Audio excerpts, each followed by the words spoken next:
जो city road है वे तीन अगर तेरी मर्जी ताज कर लो ठीक है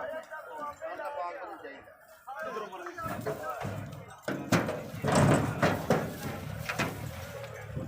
ਇਹਦਾ ਮੂੰਹ ਇਹਨੂੰ ਕਰ ਰੱਖਣਾ ਦੂਏ ਪਾਸੇ